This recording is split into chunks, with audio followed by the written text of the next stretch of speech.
आज की बड़ी खबर 8 घंटे में तूफान आने वाला है। 56 जिलों में मूसलाधार बारिश शुरू हो गई है। तेजी से आ रहा है तूफान 9 जनवरी को भी असर दिखाएगा। कृपया सुरक्षित रहें और सभी आवश्यक सावधानियां बरतें। अधिकारियों ने लोगों को घरों में रहने की सलाह दी है और यात्रा से बचने को कहा है। निचले इलाकों में बाढ़ का खतरा बढ़ गया है। आपातकालीन सेवाओं को अलर्ट पर रखा गया है। भी नागरिक तैयार रहें। अब हम आपको ले चलते हैं उन प्रभावित इलाकों की तरफ जहां इस तूफान ने सबसे ज्यादा तबाही मचाई है और स्थिति इतनी गंभीर है कि शब्दों में बयां करना मुश्किल है। 56 जिलों की सीमाओं को सील कर दिया गया है ताकि कोई भी वाहन चालक गलती से भी खतरनाक रास्तों पर न चला जाए, क्योंकि भूस्खलन और सड़कों के धंसने की खबरें लगातार आ रही हैं। उड़ी हुई है और मुख्यमंत्री खुद आपातकालीन बैठक कर रहे हैं जिसमें सेना की मदद लेने पर भी विचार किया जा रहा है, क्योंकि पानी का बहाव इतना तेज। बड़ी बड़ी गाड़ियां खिलौनों की तरह बह रही हैं।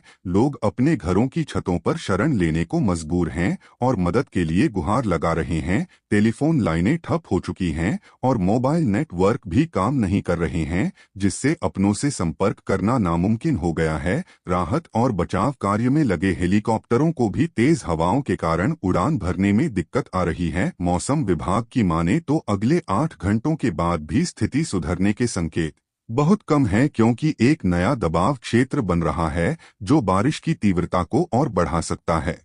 ड्रेनेज सिस्टम पूरी तरह फेल हो चुके हैं और सीवर का पानी घरों के अंदर घुस रहा है, जिससे महामारियों के फैलने का खतरा भी पैदा हो गया है। स्वास्थ्य विभाग ने डॉक्टरों और नर्सों की छुट्टियां रद्द कर दी हैं और उन्हें 24 घंटे ड्यूटी पर रहने का आदेश दिया गया है। एम्बुलेंस सेवाओं को जीपीएस के जरिए ट्रैक किया जा रहा है ताकि वे कम से कम समय में प्रभावितों तक पहुंच सकें। राशन की दुकानों पर लंबी कतारें लगी हैं, क्योंकि लोगों को डर है कि आने वाले दिनों में खाने पीने की चीजों की भारी किल्लत हो सकती है और सब्जी जैसी जरूरी वस्तुओं के दाम आसमान छू रहे हैं। लेकिन सरकार ने चेतावनी दी है कि जो भी कालाबाजारी करेगा उसके खिलाफ सख्त कार्रवाई की जाएगी। स्कूलों को अब अस्थायी राहत शिविरों में तब्दील कर दिया गया है, जहां हजारों की संख्या में बेघर लोग रह रहे हैं। यहां छोटे बच्चों और गर्भवती महिलाओं के लिए विशेष दूध और दवाइयों का इंतजाम किया जा रहा है। यह मंजर देखकर रूह कांप जाती है कि कैसे चंद घंटों में खुशहाल बस्तियां